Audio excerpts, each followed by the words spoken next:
What's going on? Welcome to a brand new episode of the Build Series live here in New York. I'm Kevin Kenny, and today our guest is one of the best-selling female groups of all time. They are the owners of 6 Billboard Top 10 hits, and actually just last month charted their first Top 10 airplay hit in 21 years. Please welcome in Vogue to the Build Studios here in New York. How are we?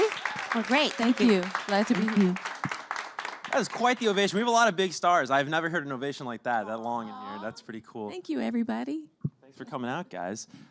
It's so funny, you know, because it's the first album in 14 years, but it's not like you guys went on a hiatus. It's not like you haven't been working, haven't been touring. So take me back to, at what point in the past 14 years did the first sort of ideas, talks of doing a new album begin? Well, we've been talking about it for, our whole career, consistently. But, 2018, everything just fell in place. Everything came together. We found the right partnership with E1 Records and new management and just the right combination of songs. And we're just glad to be back. Absolutely. And to have a new record. And by the sound of this, they're very happy to have you back. This is pretty incredible. Thank you. And, also I want to add the support of our fans, You guys, the requests have been coming for so long, and that's a part of our drive as well, is to get back in that studio and make sure we create something that you guys will like. So we hope you enjoy it as much as we enjoyed creating it for you. Thank you. Thank you. We're already getting thank yous. This is great. But how great of a feeling is it when you come back after so long of not putting out new music, and the first single, Rocket, goes top 10 at R&B airplay? I mean, that's incredible. It's one of the top 10 most played songs at R&B radio right now in the country. So congratulations, first of all. Thank you. But that had to feel incredible, right? It feels really incredible. It feels like we're dreaming, to have been out of the, not have had a record out in so long, and then to have it embraced like it's been. It feels just really great, and we're so grateful and thankful and just happy that everybody likes it. Yeah, I mean, it must be so cool. You're picking up right where you left off, you know what I mean? And that's kind of like the biggest roll of the dice. It's like, are people going to love it? And they obviously do. What I thought was so fascinating is that I heard that initially Electric Cafe was going to be just a purely EDM record. Can you take me back to, where that idea came from? Because I was struck by that. I was like, that's kind of interesting. Yeah, initially we thought at the time, electric dance music was very popular. And we liked what was happening. So we were like, hey, let's try that out. But as we got in the creative process, we got in the studio, we started talking, we started turning around ideas and bringing our life experience into the project. It started to kind of morph and evolve. And now we have a little bit of EDM on there, but it's mostly straight up R&B, soul. We play with different elements from different genres of music, which is something that the group is known for. There's still the signature In Vogue harmonies there, but it's definitely an evolved sound. Oh, absolutely. I'm so happy you said that, because that's what I was struck by personally, is that I think when you're a group as you guys are and you've had such, amazing success, really rarefied air in terms of the hits that you guys have accomplished over your career, that it's scary and intimidating to sort of stray from the proven path, right? But when I heard the music, what I loved about it is it didn't sound like a throwback. It didn't sound vintage. It sounded like the evolution of In Vogue, and it's really cool. You talk about the hints of EDM, even on like some of the bass drops of Rocket, and it's probably throughout the album when we get it April 6th. I wanted to ask you guys about the studio sessions, and if there was a moment, a session, a demo, whatever it may be, a song, where it became clear that this couldn't be just an EDM record. Was there a song where you're like, God, that came out so good, and it's not EDM? Was there something that really switched the course? I would probably say one of the first songs that sort of changed the trajectory for us was Blue Skies, which is very non-EDM, but the message is a great message. It resonates with everyone, because basically it talks about having come through that stormy time in your life, and now there's no clouds in the sky, there's nothing but blue skies around me. And we feel like at some point everybody's had a period like that in their lives. So everybody will be able to relate to that, but it's completely non-EDM. But it's such a great feel-good record, song. And then we've got just other things like the novel. I call it a novelty song, like I Love My Thangs, and it's really just about being a shopaholic. And I would also say a song that we wrote called So Serious. We've always felt it was important to write about something of substance. And so Serious, I think, is a tribute, unfortunately, to the Time Out movement, now Time Up movement. And it's about female empowerment. And it's a gritty, bluesy, soulful track. Yeah. Which actually, to be honest, I want to say we probably wrote that early in 2015. So it wasn't the Me Too or Time Out movement yet. It's just, we were just writing from where we as women come from. But now, But now it's the very climate of where relevant. we are, it's like, wow, that speaks to where we are, kind of. So, Unfortunately. yeah. Yeah. Well, you guys have always, though, spoken to social issues and really the issues that we face today. You know, I think go back to, what, like 1992 with Free Your Mind. You know, that was a song that, if you really look back, of course, those were issues that faced us probably in the early 90s, but those are timeless issues, I should say. Can you talk about just how that has always been a priority for In Vogue, to speak to that? Well, I think, you know, as well as being artist, I think anytime you pick up a microphone, you have a certain level of responsibility to speak to the people. And as African American women, we represent African American women as well as all women. But there are serious issues within our culture and our community, and they have to be addressed. And Free Your Mind especially, again, one of those songs, unfortunately, is still very, very relevant today. And we've just always felt that was important as artists. Absolutely. Sonically, Free Your Mind is such a cool song to me, because you talk about sort of like, you know, nowadays involving EDM and all these different influences. Even back then, you know, that's like a rocking guitar in that song. Those drums are, I mean, that's like a straight like rock, you know, backing band you guys got on the track. Are there bands or even artists today that we'd be surprised that you enjoy and you listen to in your free time? Oh my gosh. Be surprised? Yeah. I Probably. don't know. We have a maybe very eclectic blend of music that we Yeah. like to listen to across the board. between the three of us. Absolutely. This morning we started out listening to Edith Piaf. Piaf. Piaf. Okay. Yeah. And then we were probably swerved finishing up to- with Michael McDonald, Yeah. right? And in Okay, yeah. between, it You're was running the Miles gamut. Davis. Yeah. We played his. Commodores. Yeah. And Ambrosia. Yeah. Oh my God. So it's very Yeah, it's eclectic. very eclectic. Is there like a pre-show playlist for you guys? I know some artists are very like, you know, adamant of like, we got to listen to this before we hit the stage. Well, you know, Well- I think we always go back to our roots, you know, being kids and aspiring to be entertainers, you know, we always listen to the real funky divas, we say. Gladys Knight, Shaka Khan, Patti LaBelle, Natalie Cole, you know, Yeah. and many, many more. Ella Fitzgerald, it's limitless. Definitely. You know what's cool? I think there's only one collab on the record, right? Okay, and that's Snoop, right? Yes. Yes. I like that, though, because I think for the first time in 14 years, we're getting an In Vogue record. Like, we want an In Vogue record. You know, we don't want like a bunch of other people kind of clouding whatever the sound of the vision is. But talk to me about Snoop and how that came about. Have you guys known Snoop for a long time?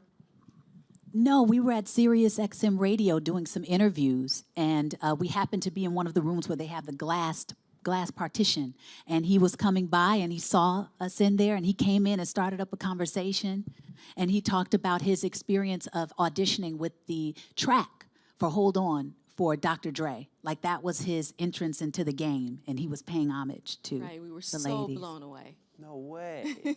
So that's really how we met. And then he just said, hey, contact me if you ever need me. And of course we were like, if we're gonna need you. You should have said that. As a matter of fact, But our manager contacted his team and sent them one of our songs, and it was such a quick turnaround. Like It was so it was back before we knew it. Like, what? Snoop did what? And it was already on there. We're like, oh my gosh, he gave us some love. So, it was so cool. yeah, That's amazing. Now, what song is that on the record? What's the title of that Snoop collaboration?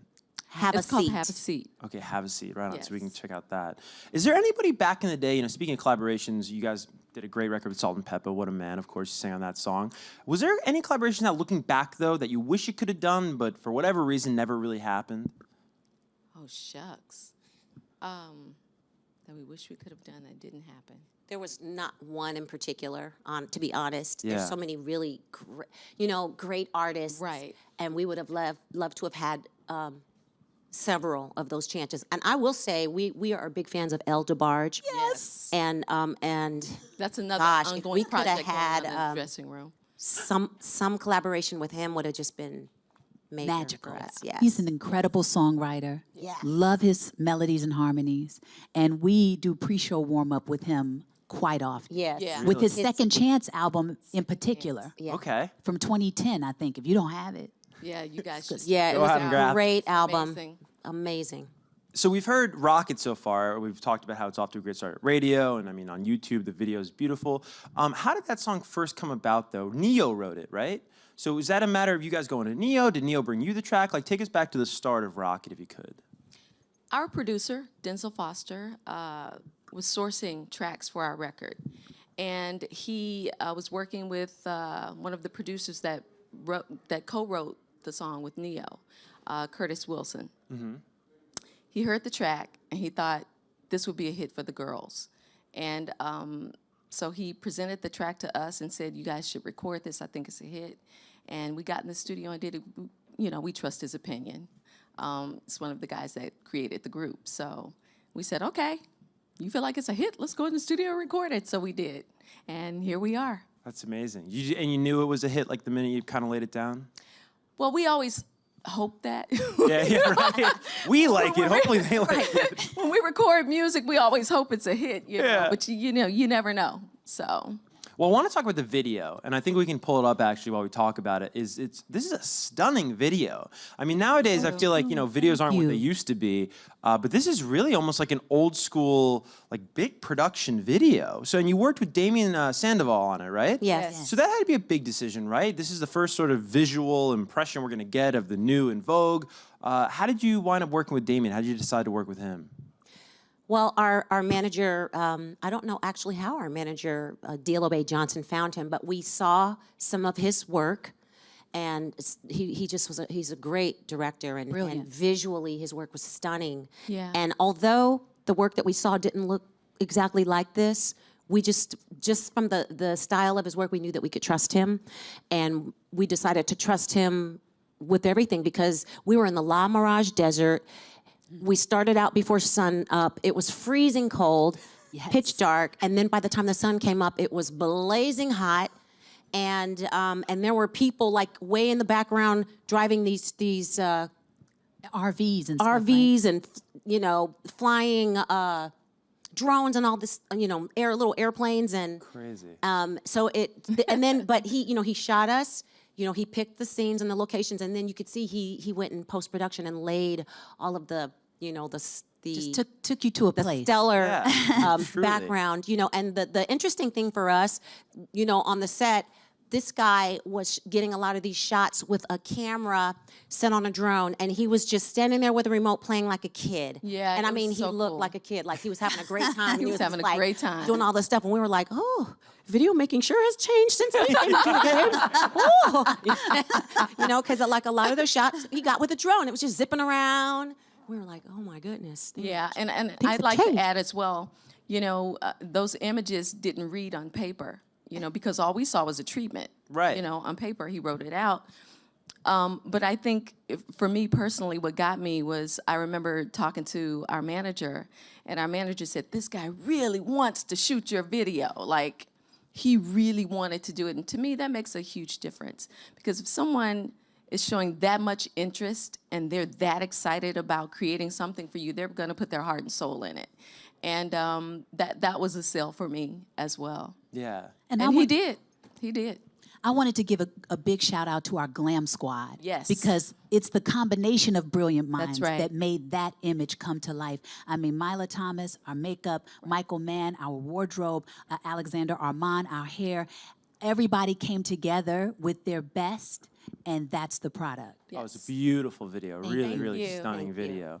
Do you guys have a favorite In Vogue video? Because, I mean, you talk about some of the most iconic videos, I mean, of the 90s, maybe of all time, and, it belongs to you guys. Looking back, do you have a favorite one, if you had to pick? I would say for me, I loved all of our videos, but for me, I would say My Lovin' You're Never Gonna Get It. And I think because that was the first single from the second album. That second album, I think, is what sealed the deal for us. We really made our mark in the industry in that moment. And so when I first saw that video, like Cindy, we were like, whoa, that's us? That's us.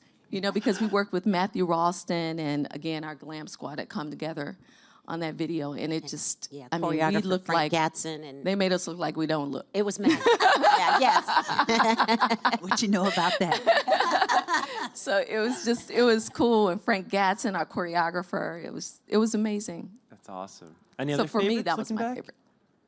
favorite. For your mind too, for me. Yeah. You know, just today, it looks like that video could have been shot yesterday. Thank Yeah. you. Yeah. Really, you know. 100%. Yeah, and so it's really it was Mark Romanek, I believe, Mark Romanek. directed that one. We had a great glam squad.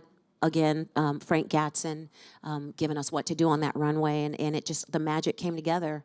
And so yes, visually and the music, that one is one of my favorites as well. Totally. I actually understand. I heard recently that the dresses from one of your videos was actually donated to the Smithsonian.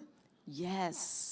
Yes. Wow. Isn't that amazing? Yeah. It's the long red gown from Giving Him Something He Could Feel. There you go. Yes. And initially, the silver dresses were in the Smithsonian The American of American of history. They were on display for about 2 years. That's Yeah. wild. I mean, that's like historic. Yeah. Isn't that Yeah. crazy? Amazing. I wanted to ask you guys about being independent now. You know, well, you're working with E1 Records, I should say, but this is also coming out on Vogue Records. And how different has the experience been doing it this way as opposed to maybe, you know, a major label back in the day?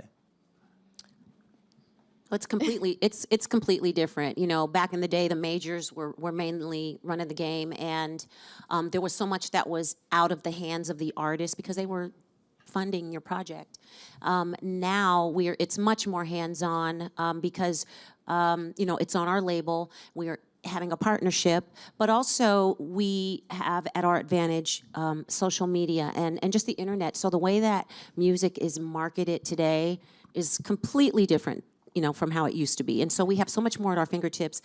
You're so much more intimate with your fans, and they get to see you up close and personal, and you know, hear what's on your mind personally if you choose to tell them. And much more involved, right? Yeah, it's They're more out there involved. being crusaders just like you can, you know, Right. via Instagram and Yeah. Facebook. Totally, totally.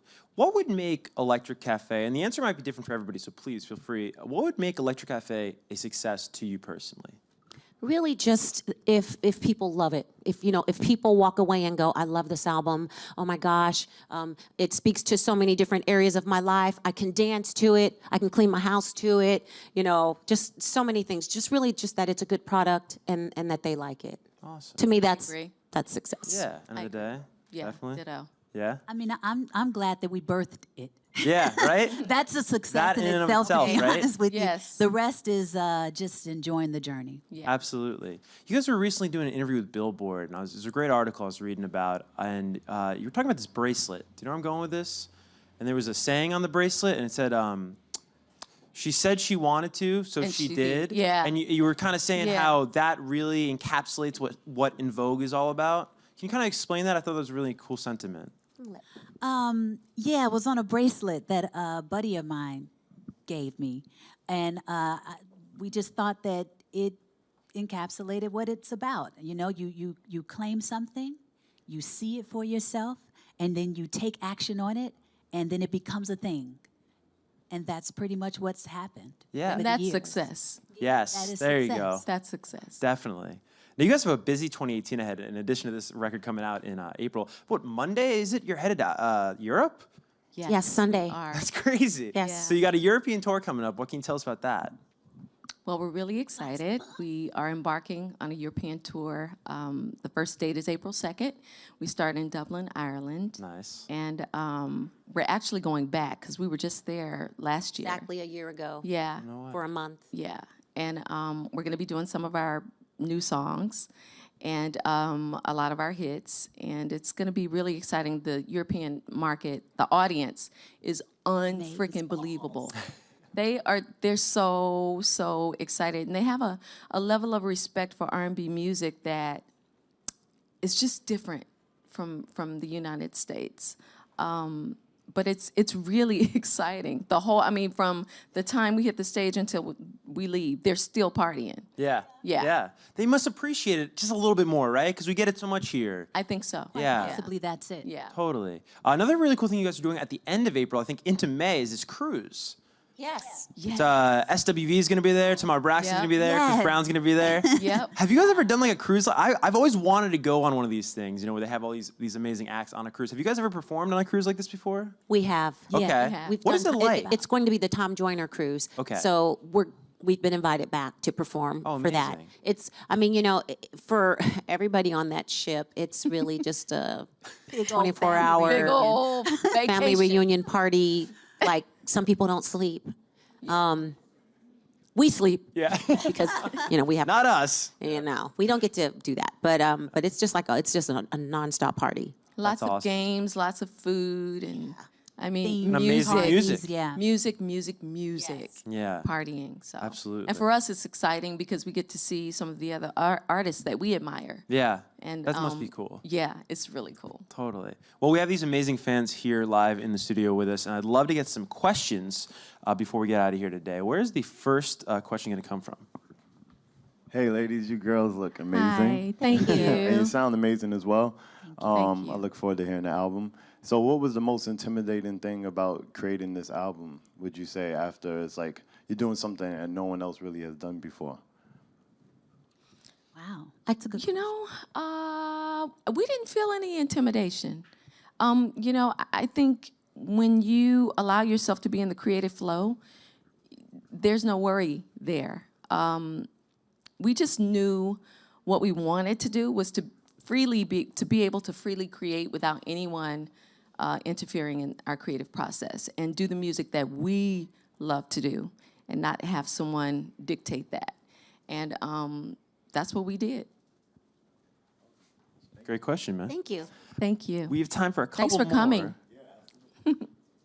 Hello. Hi. I'm Rhonda from Florida. Hi, And you guys, Rhonda. I echo his sentiments. You look great and you Thank sound you. great. Someone who was like in the first generation of hearing you, and some of these people are young. But my question for you is, with the way that people are discovered or artists are made popular now through YouTube and all these other venues, why is it so important that you come back to this new generation of people singing and becoming stars? And why is In Vogue still going to be a fiber of this business? How can they? Yeah. Well, I guess to come back and put out new product, really, you have no choice. You know, it is just the way that music is marketed now and accepted. The internet, you know, with the advent of the internet, it's just a huge factor. There's no way we could go back to the old school way of doing things. It just wouldn't work today. And so we are here because this is the way you go. This is the way you promote music, and you know, but we're still doing what we've always done. You know, we're still singing like we always sang and writing like we've always written, and stay in our lane, really, you know? And we're here because we're doing what we love to do, what we work so hard for, what we prayed for, what we dreamed about, and that's why we're still here. Thank you. Thank you. All the way from Florida. I love that. All right, we have time for one more. Hi. Hello. Hi. This is going to be an online question from Jason Pure. How do you feel about the popularity of streaming platforms and the way it has changed the consumption of music? It is definitely different. The cool thing about it, I think, is that because you have these streaming things, there's so many options to be seen by different genres of music, people who follow different genres of music. I discover a lot of artists just from somebody's playlist, you know? And we get streams from everywhere. That could be the cool something playlist and this playlist, and from all of that, they are able to come up with this new way of computing album sales. So I think it's good because it at least evolved with what's happening in the industry. You know, the internet really changed everything, and we had to play catch up as the music industry. So now, I mean, at least we're starting to see, I think, that come to fore where we're like getting some structure, and now we get more exposure because of it. So Yeah, absolutely. Thank Another you. great question. Thank you for your question. Well, guys, I can't thank you enough for stopping by. If you're watching at home in Europe, you can check them out next week, it sounds like. And the record is out and available everywhere April 6th. Thanks so much for stopping Thank by. you Thanks so for having much. us. Thank you Thank again, you. everybody, for coming.